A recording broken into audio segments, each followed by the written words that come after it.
정결한 마음 가지고 나 행케 하소서. 성령의 은사를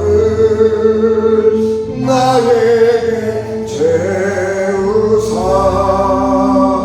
더러운 세상 담력을 다 태워주소서.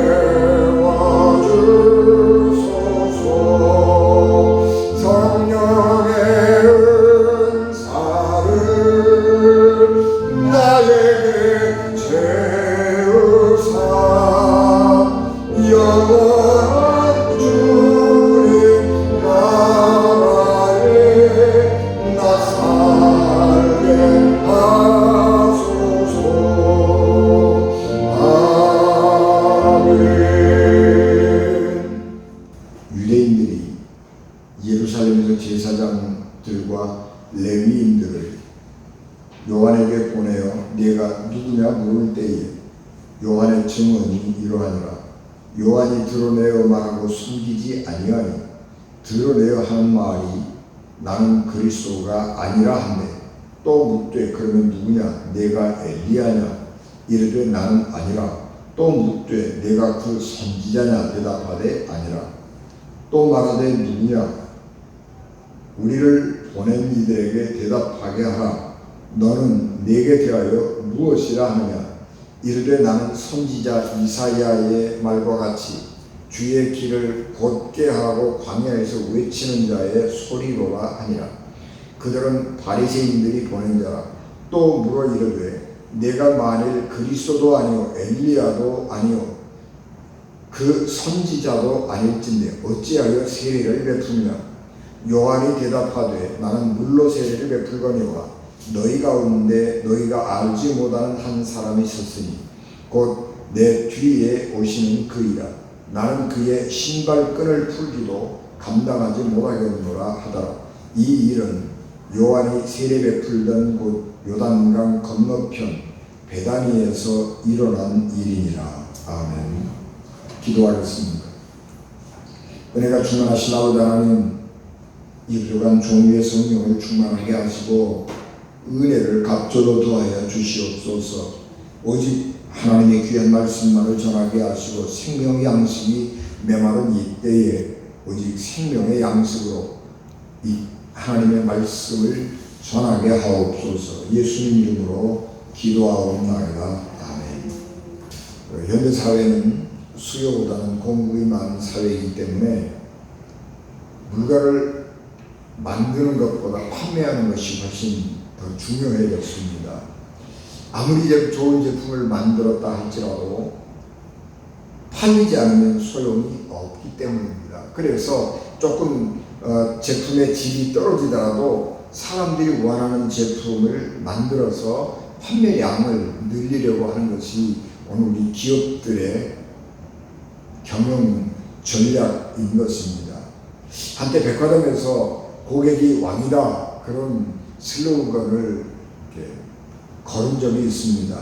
고객은 왕이다 라고 하는 말은 맨 처음에 호텔 왕이라고 불리던 세자르 리츠가 고객은 절대 잘못하는 경우가 없다 라고 말하는 데서 시작이 되었습니다.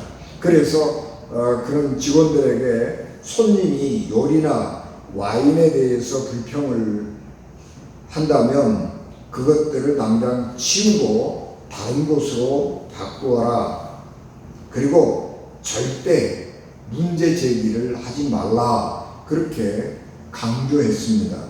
근데 이제 이것이 유통업으로 오면서 백화점 쪽에서 그거를 차용을 했는데 이 백화점을 경영하던 셀프리지나 미국의 백화점 왕이라고 하는 존 워너메이커 같은 사람들이 고객 만족을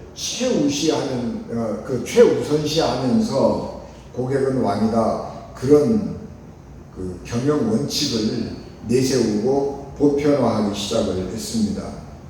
고객은 항상 옳다라고 하는 말은 점점 더 발달해서 고객 감동이라고 하는 말, 그리고 그 더 넘어서 고객, 감동, 절도 이런 말들로 사용을 했습니다. 그래서 이 판매하는 사람들은 이 구매하려고 하는 사람들의 욕구를, 무한 욕구를 이렇게 충족시켜 주면서 어떻게 하든지 간에 자기가 가지고 있는 물건을 많이 판매하려고 하는 생각을 가지고 응대를 하게 된 것입니다. 그런데 이런 것들이 당연시되면서 이제 블랙 컨슈머들이 나타나기 시작을 하는 거죠. 그래서 아주 사소한 일에도 굉장한 갑질을 하게 되고, 그래서 그 직원들이 굉장한 스트레스를 받는 그런 상황에 놓이게 되고, 그래서 이 블랙 컨슈머들 때문에 여러 가지로 사회 문제가 되기 시작을 했습니다. 그래서 이제 요즘에는 이제 반대 현상이 나타나는데, 회사에 근무하는 직원들의 복지가 우선이다 라고 하는 생각을 하게 되면서 고객의 요구와 이 직원들의 복지 사이에서 어떻게 해야 되느냐 하는 것이 문제가 되는 것이고, 적정 서비스라고 하는 것들이 우리 사회에서 중요하게 대두가 되는 것입니다. 그래서 직원들의 사기도 높이고 직원 회사의 이익도 최대로 끌어올리는 그 적정한 어떤 지점에서의 타협점을 어떻게 찾을 것이냐 하는 것이 문제가 되는 것입니다. 이 땅에 살면서 이 블랙 컨슈머들이 늘어나는 것은 자기를 모르기 때문에 그렇습니다. 세상이라고 하는 것은 얽히고 설켜서 살아가는 것이고, 위치라고 하는 것이 늘 뒤바뀌게 되어 있거든요. 세상은 늘 시간의 흘러감에 따라서 입장이 바뀌게 되는 것이고, 상황에 따라서 입장이 바뀌잖아요. 언제나 갑인 사람도 없고 언제나 의리인 사람도 없는 것입니다. 어떤 때는 내가 갑이기도 하지만 내가 어떤 때는 의리 되기도 하는 것이고, 내가 어떤 때는 서비스를 하기도 하지만 내가 어떤 때는 서비스를 받기도 하는 것이죠. 그런 점에서 이 세상의 모든 사람은 세일즈맨이라고 하는 말, 이 세상의 모든 사람은 다 서비스맨이라고 하는 말이 보편적인 진리인 것입니다. 그래서 사람들은 늘 역지사지, 입장을 바꿔놓고 생각을 할 줄 알아야 하는 것인데, 그런 생각을 전혀 할 줄 모르면 블랙 컨슈머가 되는 것이죠. 다시 말하면 진상 고객이 되는 것입니다. 과거에는 신분에 따라서, 직업에 따라서 사람들을 차별했지요. 그러나 근대에 오면서 신분제도는 공식적으로는 철폐가 되었습니다. 그리고 기독교적인 가치관이 서구 유럽 사회에서 보편적인 가치관이 되면서 복지제도라든지 또 보편적인 직업 윤리 같은 것들이 생겨나게 됐죠. 그래서 예전에는 교회에서만 쓰던 소명, 이런 말들이 사회 전반적으로 보편적으로 쓰는 말들이 되었습니다. 그래서 우리가 직업, 그렇게 얘기할 때에 직업의 의미를 소명, 사명, 부르심, 그런 말들로 사용하게 된 것입니다. 그래서 우리가 어떻게 하면 교회에서 하나님의 영광을 돌릴 것이냐 하는 것이고, 교회에서 어떤 직책으로 부름을 받아서 하나님과 교회를 섬길 것이냐 하는 것들이 사회적으로 확장이 되면서 내가 사회에서 가지고 있는 직업을 통해서 어떻게 사람들을 섬기고 어떻게 하나님을 섬길 것이냐 라고 하는 문제에 대해서 생각을 하게 되니까, 직업이라고 하는 것은, 모든 사람들이 가지고 있는 직업이라고 하는 것은 하나님께서 그 사람에게 주신, 세상을 섬기라고 주신 소명이다, 사명이다, 그런 인식을 하게 되고, 직업에는 귀천이 없다, 모든 직업은 다 동등하게 필요한 것이고 세상에 꼭 존재해야만 한, 있어야만 하는 것이다, 그런 생각을 보편적으로 갖게 된 것입니다.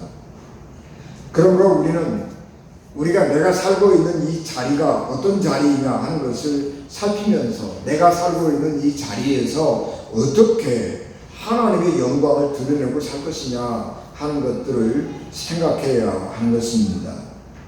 오늘 우리가 봉독한 말씀은 예수님을 이 땅에 소개하고 예수님의 사역을 준비했던 세례 요한에 관한 말씀입니다. 세례 요한은 이스라엘 역사에서 상당히 이단적인 삶을 살았던 선지자입니다. 그렇기 때문에 지금까지 보지 못했던 선지자의 세례 요한의 삶을 보면서 사람들은 두 가지의 질문을 하게 되었는데, 세례 요한, 저 사람은 예언자인가 아닌가? 세례 요한, 도대체 저 사람은 어떤 사람인가 하는 질문을 갖게 되었고, 두 번째는 저 세례 요한이 베푸는 저 세례가 어떤 의미를 가지고 있는 것이냐 하는 것이었습니다.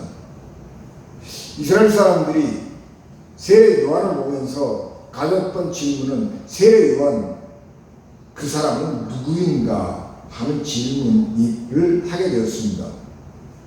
세례 요한은 예언자처럼 가죽옷을 입었습니다. 가죽옷을 입고 예언을 했던 대표적인 사람은 엘리야였죠. 그래서 그가 엘리야를 상징하는, 예언자를 상징하는 가죽옷을 입고 광야 외딴 곳에 떨어져 살면서 아주 검소하게 청빈하게 메뚜기를 먹고 들꿀을 먹으면서 살았습니다. 그래서 사는 집도 볼품없었고 먹고 사는 것도 정말 청빈하게 볼품없이 그런 것들을 먹고 사는데, 하는 것을 보면 예언자인 것입니다. 그래서 끊임없이 이스라엘 백성들을 향해서 잘못을 책망하고 회개하고 하나님께로 돌아오라고 촉구했습니다. 그래서 사람들은 세례 요한을 보면서 저 사람이 진짜로 예언자인가, 하나님이 보낸 사람이 아닌가, 그런 생각을 하게 되었고, 그 세례 요한의 말이 권위가 있고 그가 하고 있는 말과 행동이 일치가 되었기 때문에 사람들은 세례 요한을 굉장히 존중했습니다. 그래서 세례 요한을 조금 과장되게 생각하는 사람들은 선지자를 뛰어넘어서 메시아인가, 그런 생각도 하게 된 것입니다. 세례 요한이 활동하던 당시에 이스라엘 상황이라고 하는 것은 굉장히 열악한 것이었죠. 이스라엘은 약소국가입니다. 인구도 작고 땅덩어리도 조그마한 그런 나라인데, 이 자존심은 너무너무 강해서 그 누구에게도 굴복하지 않는 그런 아주 독특한 민족이었습니다. 특별히 이스라엘 사람들이 그렇게 이 자존심 있게 살아갈 수 있는 근저에는 종교가 있었는데, 이 세상을 창조하신 하나님이 내가 믿는 하나님이고, 그 하나님께서 우리를 오직 하나님의 백성으로 선택했다고 하는 그런 대단한 자부심을 가지고 사는 것입니다. 그런데 현실은 이스라엘은 약소민족이죠. 인구도 작고 땅덩어리도 작고 군사력도 약하고 이제 그런 민족입니다. 그래서 현실적으로 이스라엘의 식민지가 되어서 살고 있는데, 이스라엘 사람들이 하도 이 저항을 자주 하고 아주 지독하게 저항을 하기 때문에 로마 사람들이 유대인들을 달래기 위해서 종교적인 자치, 독립을 허용해 주었습니다. 그래서 종교적으로 독립해서 자치권을 가지고 독자적인 종교 생활을 할 수 있게 해 주었지만은, 현실적으로는 로마의 속국이었던 거죠. 그런데 이스라엘 사람들이 꿈꾸는 것은 종교적으로 우리가 자유를 누리고 사는 것처럼 정치적으로도 자유를 누리고 살고 싶다는 것이고, 그런 것이 가능하기 위해서는 하나님께서 다윗과 같은 왕을 보내주지 않으면 안 된다라고 하는 생각을 가지면서 하나님 앞에 끊임없이 다윗 같은 이스라엘을 구원할 메시아를 보내주십시오. 그렇게 기도하고 간구했던 것입니다. 그래서 세례 요한을 보면서 엘리야와 같은 선지자인가? 라고 생각을 하다가 아니야, 그 선지자보다는 더 위대한 사람이야. 그러면 혹시 하나님이 보내신 메시아가 아닌가? 이런 생각을 하게 되었고, 궁금증을 견디지 못한 사람들이 세례 요한에게 사람을 보내가지고 당신이 누구냐? 당신의 정체를 우리에게 밝혀라. 혹시 당신이 하나님이 보낸 메시아냐? 그렇게 물어봤습니다. 그때의 세례 요한은 아니요, 나는 예언자도 아니고 나는 메시아도 아니고 하나님께서 전하라고 하는 말씀만 전하는 소리에 불과합니다. 그렇게 말했습니다. 예언자들은 역사적으로 보편적으로 보면 하나님의 말씀을 전했을 뿐만 아니라 기적도 표적도 행했던 사람입니다. 그런데 세례 요한은요, 하나님의 말씀은 전했지만 기적을 행한 사람은 아니에요. 세례 요한이 기적을 행했다 그런 말은 없어요. 세례 요한은 기적을 행해서 사람들에게 관심을 끌어모으고 하나님의 능력을 과시하고 그러려고 했던 마음이 전혀 없었던 사람입니다. 하나님께서 주의 길을 예비하라고, 예수님이 오실 길을 준비하라고 한 사명을 따라서 그냥 하나님의 말씀을 전하고 세례를 베푸는 것입니다.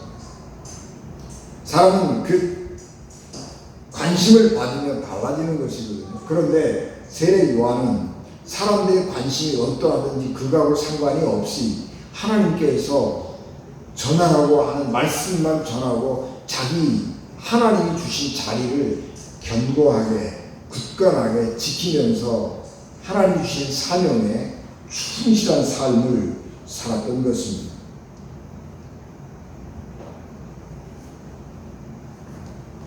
그런 점에서 세례 요한은 하나님이 주신 자리를 절대 이탈하지 않는 매우 순종적인 하나님의 종이었습니다. 사람들이 당신이 누구냐? 그러고 물을 때에 나는 아무것도 아니다. 나는 오직 하나님께서 전하라고 하시는 말씀만 전할 뿐이다. 그렇게 말씀을 하니까 두 번째로 그러면 당신이 뭔데 사람들에게 세례를 베푸느냐라고 하는 질문을 하게 된 것입니다. 세례가 어디에서 기원됐는지 하는 것은 확실하지 않습니다. 애굽에서도 세례의식이 있었고 주변의 종교들에서도 세례의식이 있었습니다. 그것이 어떻게 이스라엘 종교 안으로 들어왔는지는 알 수가 없지만 우리가 추정을 해본다고 하면 그 사해 주변에 메시아를 기다리면서 공동생활하고 있었던 아주 독특한 이스라엘 유대교의 한 종파가 있었는데 에세네파라고 하는 종파가 있었습니다. 그들은 사해 주변에 광야에 살면서 이 공동생활을 했는데 공동체에 새로 들어오기를 원하는 새로운 사람들을 맞아들일 때에 세례를 베풀었습니다. 그래서 세례를 베풀므로써 당신은 이제 우리 공동체의 일원이 되었습니다 라고 하는 것을 공식적으로 인정을 해두었고, 그 다음에 그 공동체 안에 있는 사람들은 도덕적으로 정결 예식을 행했습니다. 신앙적으로 도덕적으로 내가 하나님 앞에 부정하다 이런 생각을 하면 정결 의식을 행했는데, 물탱크 있잖아요. 이게 목욕탕처럼 물을 받아놓고 물속에 쭉 잠궜다가 다시 물 밖으로 나오면서 내 부정이 씻어졌다. 그래서 나는 정결한 사람이 되었다. 그런 정결 의식을 행하고 있었습니다. 그것은 비밀 종교거든. 자기들끼리만 행하는 종교인 것입니다. 그런데 세례 요한은 에세네파에서 자기들끼리 비밀리에 행하고 있던 이 세례 의식을 밖으로 가지고 나왔습니다. 그래서 광야에서 혼자 살면서 하나님의 말씀을 전했는데 그 말씀에 찔림을 받은 사람들이 세례 요한에게 와서 우리가 그러면 어떻게 해야 구원을 얻겠습니까? 그러고 물어볼 때에 세례 요한이 자기를 찾아온 사람들에게 하는 말이 회개하고 세례를 받아라. 그러면 구원을 얻을 것이다. 그렇게 말씀했습니다. 여러분, 이스라엘 종교에서 구원이라고 하는 것은 재물을 가지고 예루살렘 성전에 가서 제사장에게 가서 제사장이 진례하는 속죄제를 드림으로써만 죄 용서를 받는 것입니다. 그것이 유대교입니다. 그런데 세례 요한은 재물을 가지고 성전에 가서 제사를 지내지 않아도 회개하고 세례를 받으면 죄 용서함을 받는다고 가르치는 거예요.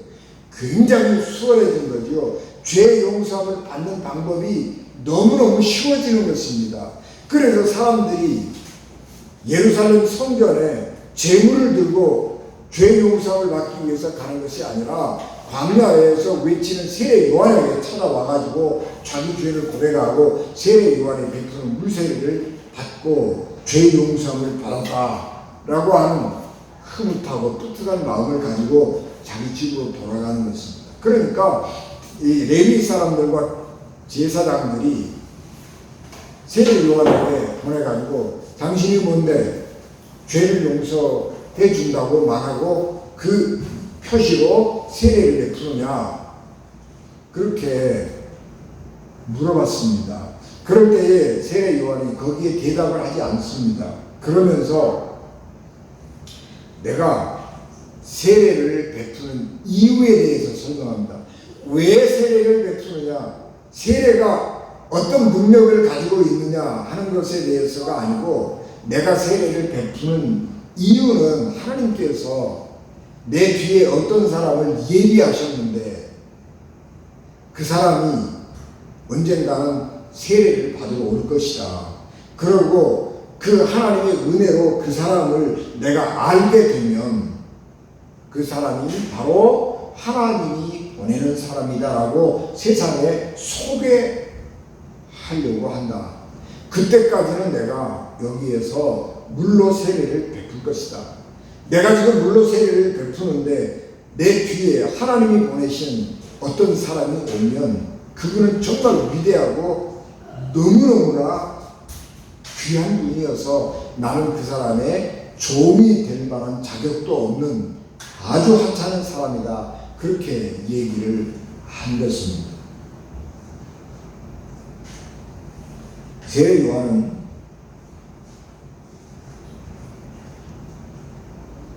사람들이 그를 어떻게 생각하는지에 상관없이 시종일관 겸손했고 하나님이 주신 사명의 자리에서 한치도 벗어나지 않았습니다. 자리라고 하는 것은 내가 앉아있다 보면 그 자리가 익숙해져서 당연히 내 것인 것처럼 생각하기가 쉽습니다. 그러나 세례 요한은 언제나 하나님 주신 그 자리에 머무르면서 하나님 주신 사명을 감당했습니다. 그렇기 때문에 사람들이 세례 요한에게 찾아왔고 그렇기 때문에 세례 요한은 굉장히 위대한 인물인 것입니다. 우리는 일반적으로 세례 요한은 구약의 마지막 예언자라고 말을 합니다. 그리고 예수님으로부터 새로운 시대가 시작이 된다고 생각을 하지만 세례 요한의 삶을 우리가 잘 들여다보면 세례 요한은 구약의 마지막 예언자였을 뿐만 아니라 예수님께서 열어가실 새로운 세대가 도래했음을 알리는 샛별 같은 존재였습니다. 그래서 세례 요한은 구시대와 새로운 세대, 예언자의 세대와 하나님의 아들 세대를 연결해주는 정말 소중한 가교 역할을 감당한 사람입니다.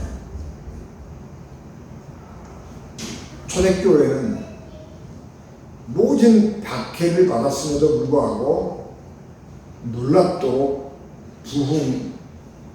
부흥하고 성장하고 발전했습니다. 초대교회 사람들은 어떤 낯선 사람이 교회를 찾아오면 굉장히 두려워했습니다. 왜냐 그러면 교회가 박해를 받고 있는 상황이기 때문에 어떤 사람이 들어올 때 저 사람이 진짜로 예수님을 믿겠다고 온 사람인지 교회 내부를 정탐해다가 일러 바쳐서 교회 사람들을 체포하고 교회를 박해하려고 하는 의도를 가진 사람인지를 알 수가 없기 때문이었습니다.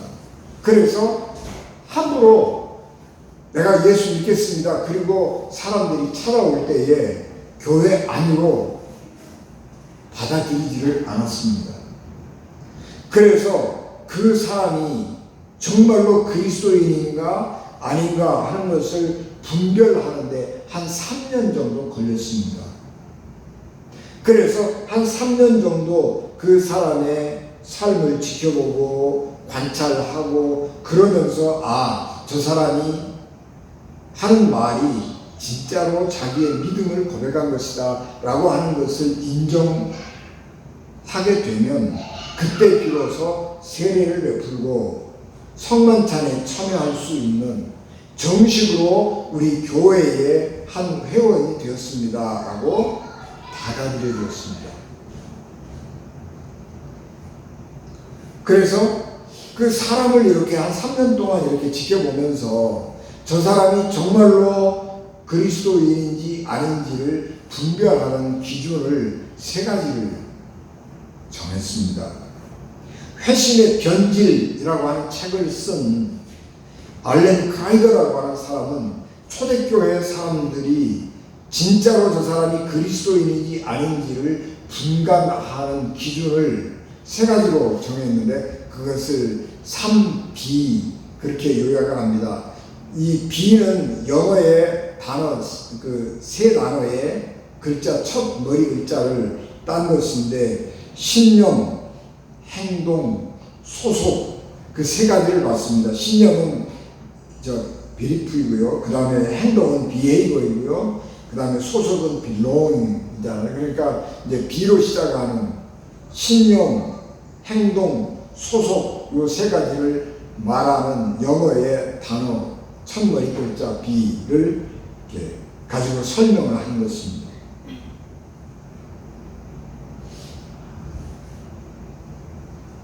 사람들은 자기가 예수님을 믿는 사람이 되고 교회의 사람이 되었을 때에 박해를 받고 사회적으로 어려움을 당할 것을 뻔히 알면서도 스스로 자발적으로 교회 안에 들어와서 교인이 되었습니다. 초대교회에서는요, 전도 못했습니다. 전도하지 않았습니다. 전도를 말하면서도 초대교회는 정말로 말로 예수님을 믿으라고 해야 될 경우가 아니면 말하지 말아라. 다른 사람들에게 예수님을 전할 때에 혹시 필요하다면 말로 예수님을 전할 수는 있다. 그렇게 말했습니다. 사람들이 교회를 찾아오는 것은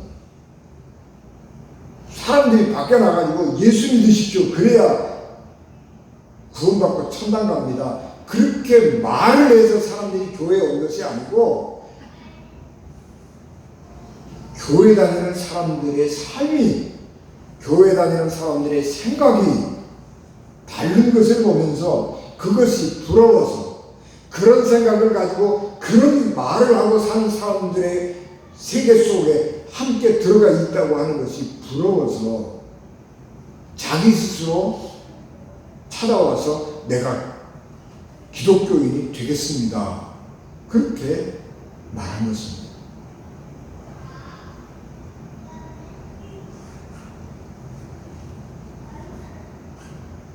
세례 요한은 그가 가지고 있는 신념이나 그가 하고 있는 행동이 그 시대 사람들하고는 너무 달랐습니다. 그래서 그는 그 속에 이스라엘 주류 속에 포함되지 못한 사람입니다.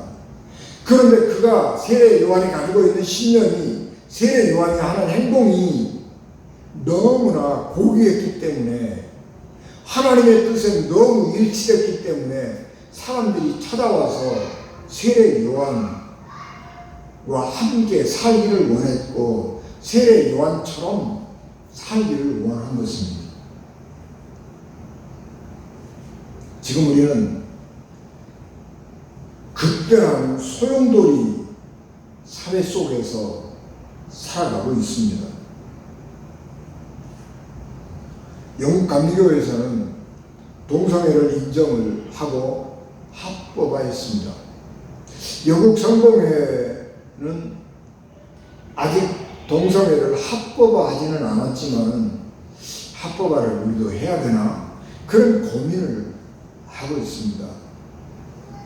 미국의 감리교회는 동성애 합법화 찬성하는 쪽, 동성애 합법화를 반대하는 쪽 두 쪽이 갈라져서 아마도 교단이 둘로 갈라야 되지 않나 그런 생각을 하고 있습니다. 그래서 아마 조만간 미국 감리교회는 동성애를 찬송하는 쪽하고 동성애를 반대하는 쪽하고 갈라질 것입니다. 장로교는 이미 갈라졌습니다.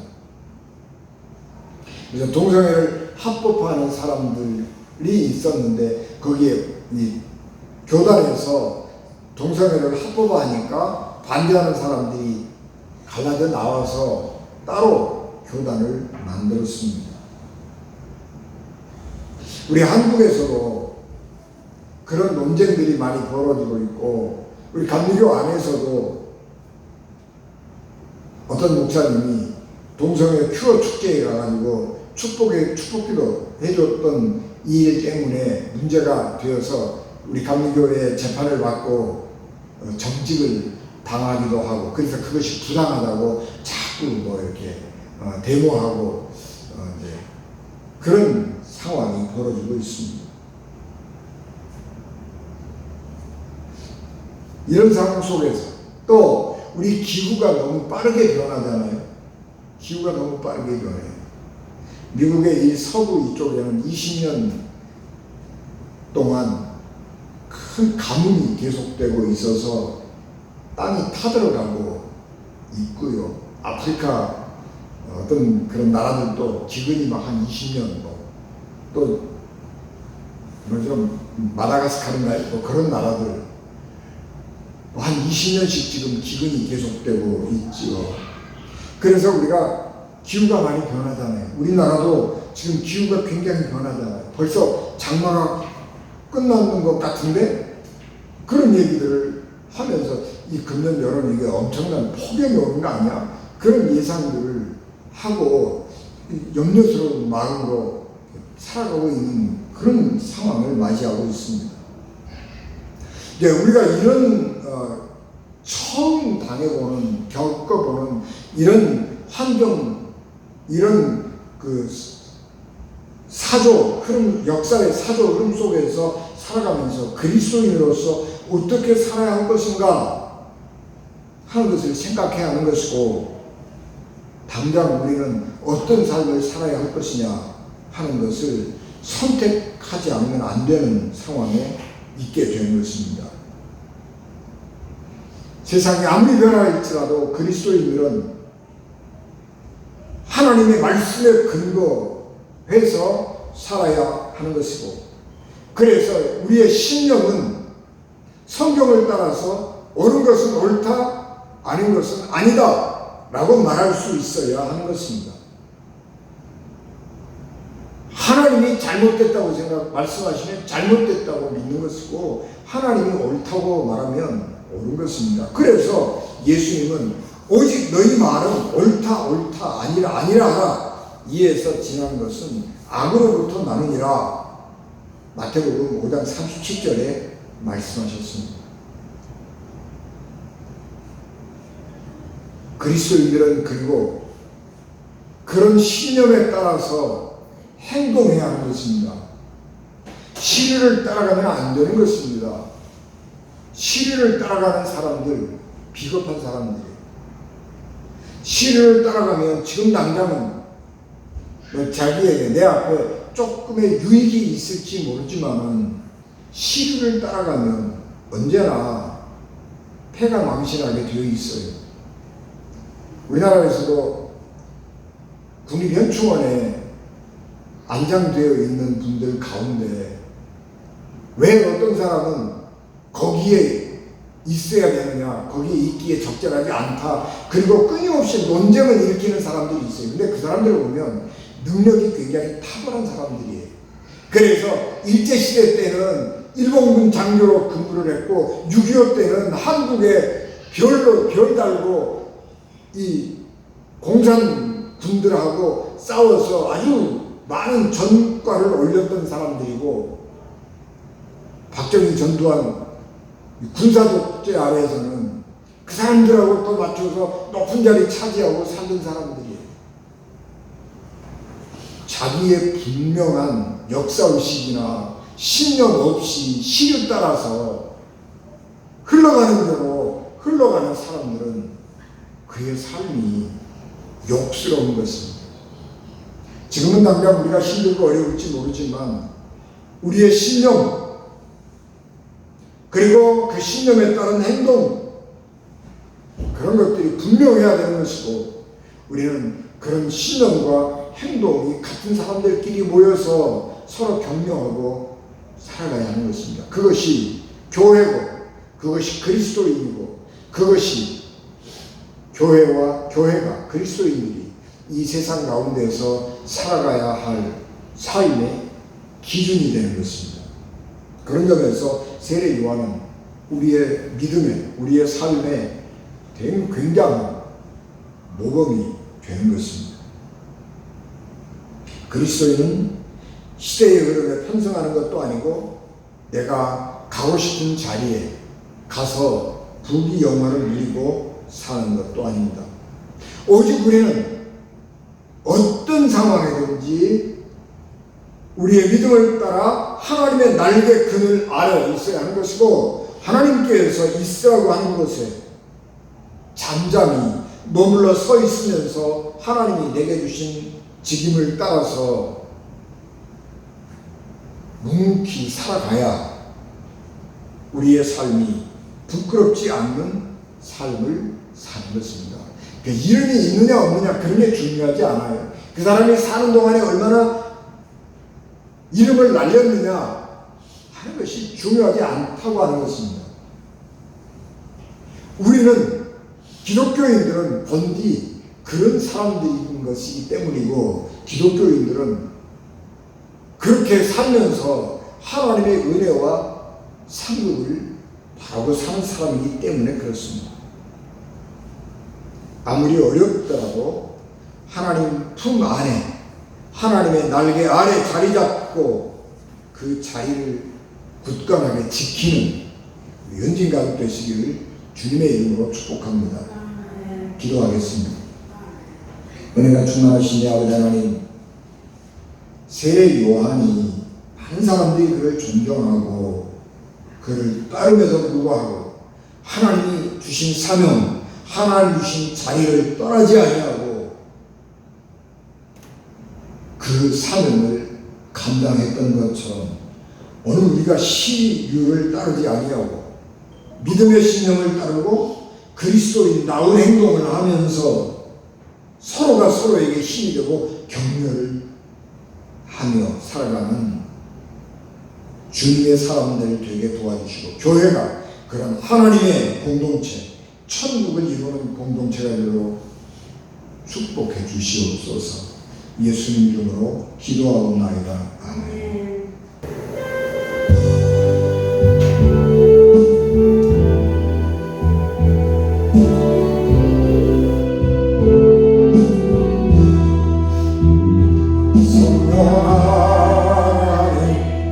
나를 만지소서. 상하고 깨어져요 지친 나를 새롭게 하소서. 성령의 바람 시들은 내어 살리소서. 성령 하나님 이 땅 고치소서. 죄악의 염소 헤매는 우리 깨워주소서. 성령의 불로 세상 헛된 맘 배우소서.